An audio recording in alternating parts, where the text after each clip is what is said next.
ఈ వేణుస్వామి అని చెప్పేసి ఒక జాతకాలు చెప్తా ఉంటారు. ఆయనను టీవీ5 మూర్తి గారు ఏదో గొడవ జరుగుతా ఉంది వాళ్ళిద్దరి మధ్యన. మూర్తి గారు నోటీసులు ఎవడు పంపించారు సార్. మరి వేణుస్వామిని కాపాడే వాళ్ళు ఎవరు లేరా సార్? వేణుస్వామిని ఎందుకు కాబట్టి కాపాడతాం, అతనే అందరినీ కాపాడతారు కదా. ఇప్పుడు యాక్చువల్గా పొదం సింహం అని చిరంజీవి గారి సినిమా ఒకటి వచ్చింది 90s. అందులో మోహన్ బాబు ఊరు బాబు పడుకున్న గుర్రం లేపు తెరుచుకున్నాను అంటాడు. అలాగా మూర్తి గారి విషయంలో అతనికి పని ఏంటండి. ఇప్పుడు మూర్తి గారు ఒక సిన్సియర్ నిఖార్సైన జర్నలిస్ట్. అతను ఎక్కడ అవినీతి పాటలు పాడడం కానీ, బ్లాక్మెయిల్ చేయడం కానీ, రూపాయి ఆశించడం కానీ చేయడు. నాకు వ్యక్తిగతంగా తెలుసు, వృత్తిపరంగా ఆయన వృత్తిపరంగా కూడా నాకు తెలుసు. చాలా నుంచి నేను అబ్జర్వ్ చేస్తున్నాను. ఆయన ఈ ఒక్క విషయమే కాదండి, గతంలో అనేక ఎన్డీ తివారీ దగ్గర నుంచి, లేకపోతే తెలుగుదేశం ప్రభుత్వం మీద యుద్ధం ప్రకటించాడు,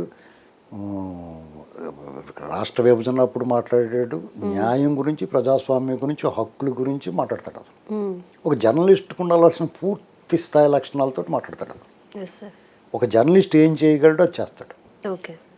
ఎందుకంటే ఒక జర్నలిస్ట్ కలం అనేటువంటిది, ఆ కలం తాలూకు బలం ఇలాంటి వాళ్ళు చూస్తే తెలుస్తుంది. వాళ్ళ స్వరం అంటే వాళ్ళ గొంతు వినిపించడం, ఆ స్వరం భాస్వరంలా మండిస్తూ ఉంటారు. అది వాళ్ళ గొంతు ఒక వజ్రాయుధం. అది పాశుపతాస్త్రంగా మారిపోతే ప్రభుత్వాలు కూలిపోయిన చరిత్ర దాఖలాలు ఉన్నాయండి. ఒక జర్నలిస్ట్ తలుచుకుంటే వాళ్ళు యుద్ధ క్షేత్రంలోకి వెళ్తారు, వరద ముంపులోకి వెళ్తారు, సునామీలో మధ్యలో నిలబడి మాట్లాడతారు, అన్నీ చేస్తారు. వాళ్ళు ఎందుకంటే సాహసం, తెగింపు, ప్రపంచానికి ఒక నిజాన్ని చెప్పాలని. అలాగే మూర్తి గారు అనేటువంటి వ్యక్తి ఒక నిజం, అదే ఆయన నిజం అనిపిస్తూ ఉంటుంది. ఈ మనిషి ఒక స్టోరీ చేశాడు. ఎందుకు చేయాల్సి వచ్చింది? ఈ వేణుస్వామి అన్న నేను, ఎందుకంటే వేణు పరంకుశం అని అతను ఏం చేశాడు, అతను విచిత్ర వేషధారణతో ఉండి, గతంలో అతని వీడియోలు చూసేవాడు నేను అప్పుడప్పుడు. చూసి వినోదంగా భావించేవాడిని, చాలా బాగుంది, వాళ్ళ ఎంటర్టైన్మెంట్ కింద. కొన్నాళ్ళు పోయిన తర్వాత వాళ్ళ ఆవిడ వీణ వాణి గారు, వాళ్ళ ఆవిడని తెలియదు నాకు, ఆ వీణ గట్ట వాయించేది భలే వాయించుకుంటారు అనుకునేవాడిని. కానీ ఇదేంటి ఏం చేసుకుంది ఈ అమ్మాయి అనిపించింది నాకు.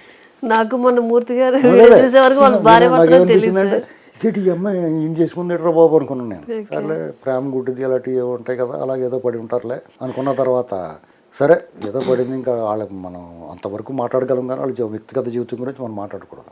కానీ ఈ వేణుస్వామి, వేణు పరంకుశం కేసీఆర్ గారికి వెళ్తాడు, అతని జాతకం బాగుంది, కేటీఆర్ ముఖ్యమంత్రి అయిపోతాడు, లేకపోతే జగన్మోహన్ రెడ్డి మళ్ళీ వచ్చేది 30 ఏళ్ళు ఉంటాడు, లేదా చంద్రబాబు నాయుడు గారు ఓడిపోతాడు, ఇలాంటి మాటలన్నీ మాట్లాడుతుంటే వీళ్ళకి ఏంటి ఇలా మాట్లాడుతున్నాడు, మనం ఏంటి అతను అసలు అడ్రస్ లేకుండా పోతాడు, సింగిల్ డిజిట్ కూడా రాదని మనం చెప్తున్నాం, ప్రజల నుంచి వచ్చింది. నేను ఎందుకు చెప్పానంటే మా దానికి లాజిక్ ఉంది. జగన్మోహన్ రెడ్డి మీటింగ్ పెట్టాడు, సింపుల్ లాజిక్ ఇది. డబ్బులు ఇచ్చాడు, ట్రాన్స్పోర్ట్ ఏర్పాటు చేశాడు, పొలం పెట్టాడు, ఓళ్లలో చాటింగ్ వేసాడు, బెదిరించారు, మీరు మీటింగ్ రాకపోతే మీకు పథకాలు కట్ చేస్తాం, లేకపోతే అది చేస్తాం ఇచ్చేస్తామని. వాళ్ళందరూ వచ్చారు, ఇతను మైకట్టుకోగానే పారిపోయారు. వాళ్ళు ఉంటే దూకేసిపోయారు, కంచెలు దాటేసిపోయారు, పోలీసులు అడ్డం కలిపి తోసుకుని పోయారు కదా. వాళ్ళు ఓటు ఎందుకు వేస్తారండి? సింపుల్ కదా.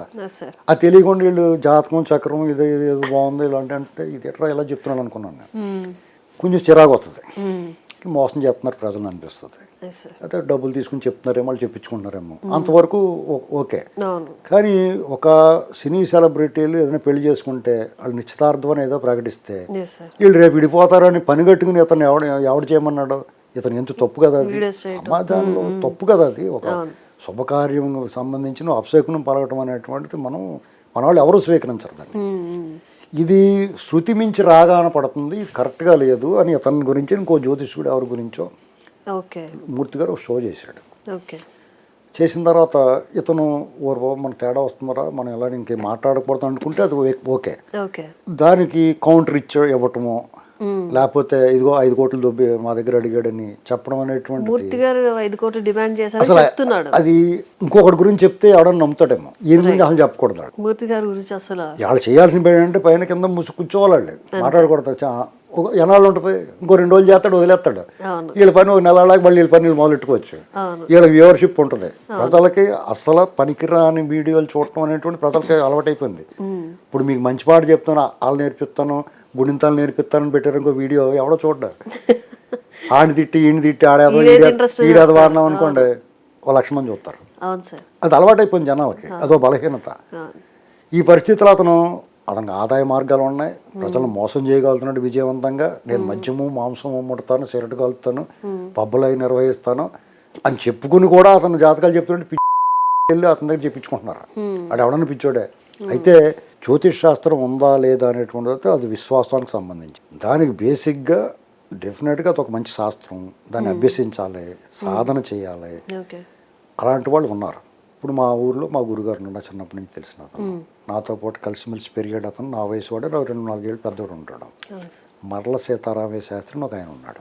నేను ఎందుకు ఎగ్జాంపుల్ చదివాను, ప్రతి మీ ఊర్లో కూడా ఉంటాడు, అలా అందరికీ ఉంటారు అలాంటి వాళ్ళు.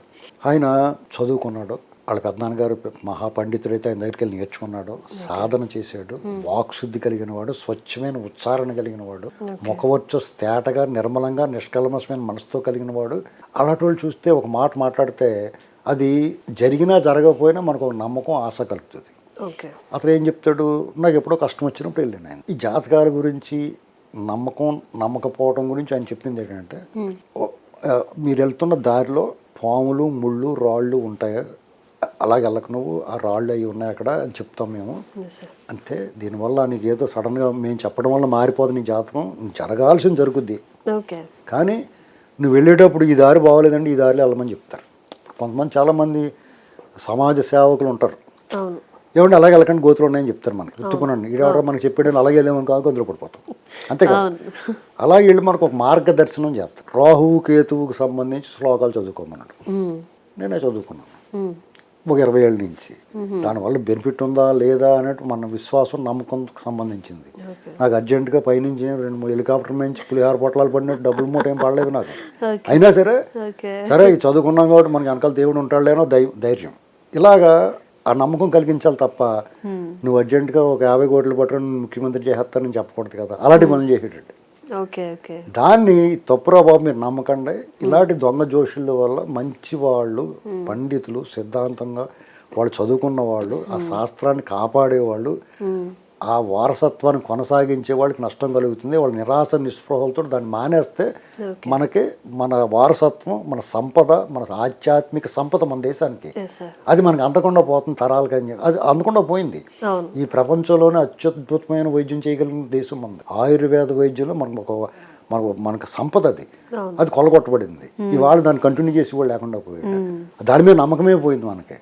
ఈ అలోపతి వైద్యం, ఇంగ్లీష్ వైద్యం నయం చేయాలని అనేక రోగాలకి ఆయుర్వేదంలోనూ మన సిద్ధ వైద్యంలోనూ ఉంది.